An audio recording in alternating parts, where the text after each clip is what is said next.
Advance भेजो काम हो जाएगा అక్కడ కోట్లలో డీల్ ఇక్కడ ఏకగ్రీవ ఎన్నిక రెండు ఒకేసారి జరిగాయి అభి బోల్ రే ముझे కంగ్రాచులేషన్స్ राजप्पा जी एक ही नॉमिनेशन डाला तो एकग्रीवम होता है, दो डाले तो कैसा होता है?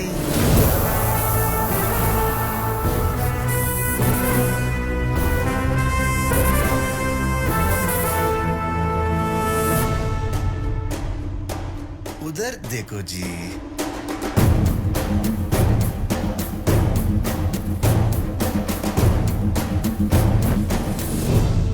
ఆల్రెడీ ఒక నామినేషన్ పడిపోయింది, మీది రెండోది. అభి బోలుంగా సబ్కో కంగ్రాచులేషన్స్. అయినా మీ ఇద్దరిలో ఎవరైనా గెలవండి, నాకు అనవసరం. నాకు ఎలక్షన్స్ జరగటమే ముఖ్యం. వెనక ముందు చూసుకోకుండా నాకే ఎదురొస్తున్నావు. జింక ఎంత పరిగెత్తినా పులి పంజాకి దొరకనంత వరకే. Same conditions apply. నా పంజాకి నువ్వు దొరికినంత వరకే. పులి జింక తొక్క తోలన్నావంటే బొక్కలేసి తొక్కించేస్తా నాకు కూడా. నారాయణ మూర్తి గారు, నీ పేరేంట్రా? నీ పేరేంటి? అయితే ఏడుగులా గొప్ప. కలెక్టర్ మీద చేస్తే గవర్నమెంట్ మీద చేస్తట్టే.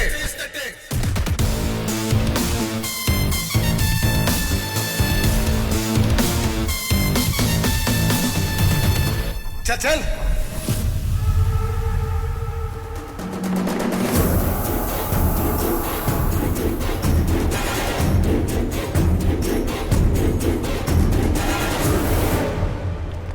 నమస్తే రాఘవయ్య గారు. నమస్కారం. నమస్తే సార్. ఇన్నాళ్ళకి ఫస్ట్ టైం నామినేషన్ పడింది.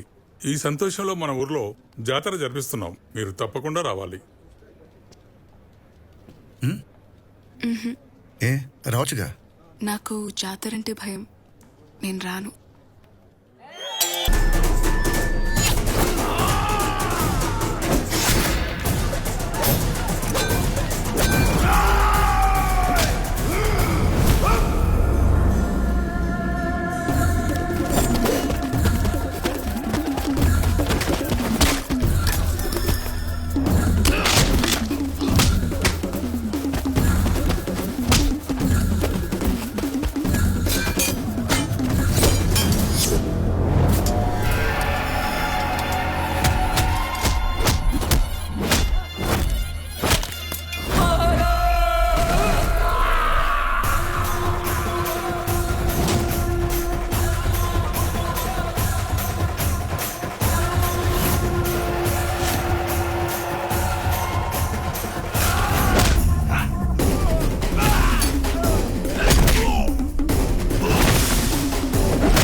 నామినేషన్ వేసిన రోజే కలెక్టర్ పై గుర్తు తెలియని దుండగుల దాడి. అది రాజప్ప పనే అనుకుంటున్న జనం. కలెక్టర్ కు ఎటువంటి గాయాలు కాలేదని గుంటూరు జిల్లా కలెక్టరేట్ ధృవీకరించింది. అయితే కలెక్టర్ పై దాడిని ఐఏఎస్ ల సంఘం తీవ్రంగా ఖండించింది. జాతరలో కొత్త కలెక్టర్ విలయ తాండవం. చూసావుగా, ఒక పట్ల లేదు రాజప్ప. ఇప్పుడు చీమ చిటుకమంటే కూడా అందరికి తెలిసిపోతుంది. బెడ్రూమ్ ముచ్చట్లు కూడా టీవీలో టెలికాస్ట్ అవుతున్నాయి. ఈ రాష్ట్రంలో ఉన్న ఏ పార్టీ నీకు ఆపోజిట్ గా క్యాండిడేట్ ని పెట్టదు. అంతెందుకు, అధికార పార్టీ అయినా మేమే పెట్టలేదు, మేం పెట్టాం కూడా. నీ మీద మాకున్న మర్యాద అలాంటిది. కానీ సమస్య ఏంటంటే, ఆ పిల్ల అదే రాఘవయ్య మనవరాలు వైజాగ్ వెళ్ళి ఇష్యూని కోర్టు వరకు తీసుకెళ్ళింది. ఇప్పుడు ఇవన్నీ చూసి సుప్రీంకోర్టు సుమోటోగా కేసు తీసుకుంది అనుకో, నీ రాజకీయ భవిష్యత్తుకే ప్రమాదం. ఒక్కసారి కోర్టు ఎంటర్ అయితే నేనే కాదు ఎవరు ఏం చేయలేరు. పైగా ఎలక్షన్ టైం, మనకే పవర్ ఉండదు. ఏ ఎలక్షన్లు జరిగితే నువ్వు ఓడిపోతావని నీకేమైనా భయమా? ఆయన నిన్ను కాదని మాచర్లలో ఎవడు ఓటు వేస్తాడు చెప్పు? నా మాట విని ఈసారి ఎలక్షన్లు జరగని. నేను నీ మంచికే చెప్తున్నా, అర్థం చేసుకో.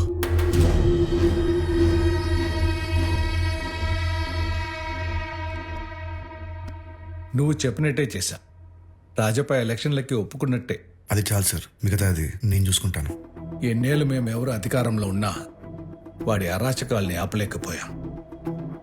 కానీ నిన్ను చూస్తే ఆపగలవని నమ్మకం కలుగుతుంది. ఏది ఏమైనా అక్కడ ఎలక్షన్లు జరగాలి. దానికి నా సపోర్ట్ నీకు ఎప్పుడూ ఉంటుంది. All the best.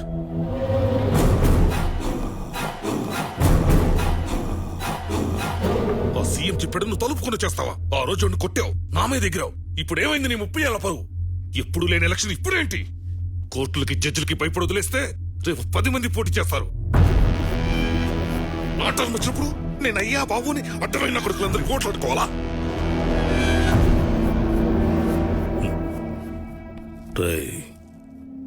రౌడీజం వేరు, రాజకీయం వేరు.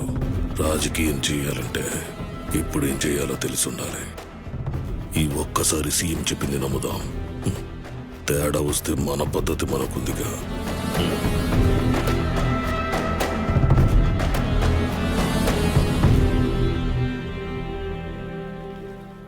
ఎక్కడికో ఎలక్షన్స్ దగ్గర పడుతున్నాయి కదా, ప్రచారానికి. ఎందుకో? ప్రచారం చేస్తేనే కదా జనాలు ఓట్లు వేసేది. ఒరే రాములు ఇటార్, అయ్యగారు, వీళ్ళు ప్రచారానికి వెళ్తున్నారంట. నువ్వు వీళ్ళకి ఓటేస్తావా? అమ్మో, వీళ్ళకి నేను ఓటేయను. వీళ్ళకి ఓటేస్తే రాజప్ప నన్ను చంపేస్తాడు. అది వెళ్ళి పని చేసుకో. అలాగనే. వీడే కాదు, ఈ ఊళ్ళో ఎవడో మీకు ఓటేయడు. ప్రచారానికి వెళ్తున్నారంట, ప్రచారం. కరెక్ట్ గా చెప్పారు అంకుల్. కలెక్టర్ గా నేనే నామినేషన్ వేయమంటే ఒక్కడు రాలేదు. మీరు వెళ్ళి ఓటేయమంటే ఓటేస్తారా? అమ్మయ్యా, ఇంతకాలానికి నన్ను అర్థం చేసుకున్నావు బాబు. ఒరే నరేందర్, మొత్తానికి మీ వాడు మన దారికి వచ్చేసాడు. ఇప్పుడున్న పరిస్థితిలో మీకు ఓట్లు పడాలంటే ప్రచారం చేయాల్సింది జనాల్లో కాదు, మరెక్కడ? రాజప్ప ఇంట్లో. ఒరే నరేందర్, చెప్పరా సురేందర్. ఆ గోడ మీద నీకేం కనిపిస్తుంది? పోయిన వాళ్ళు 2 ఫోటోలు. మరి నాకేంట్రా 4 కనిపిస్తున్నాయి? డిస్కషన్ ఏంటి? నన్ను ఇన్వాల్వ్ చేయరా? 5.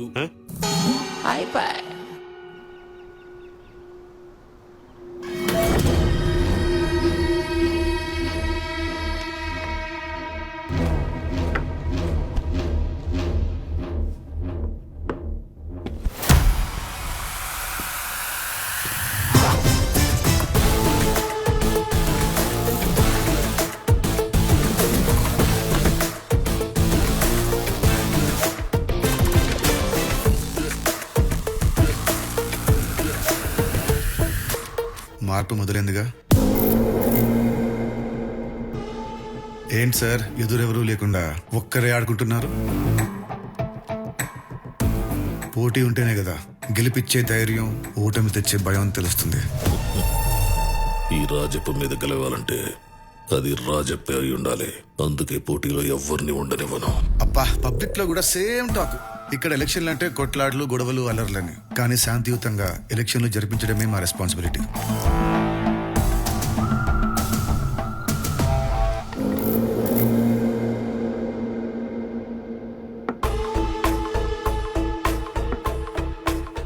రాజ్యానికి రాజీ ముఖ్యం, కానీ జనం లేకుండా ఏ రాజు రాజ్యాన్ని ఏలలేడు.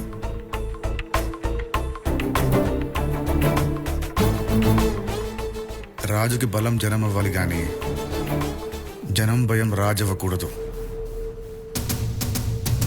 Hi bro, how are you?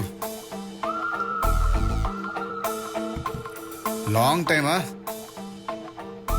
అసలు విషయం ఏంటంటే రాఘవయ్య గారు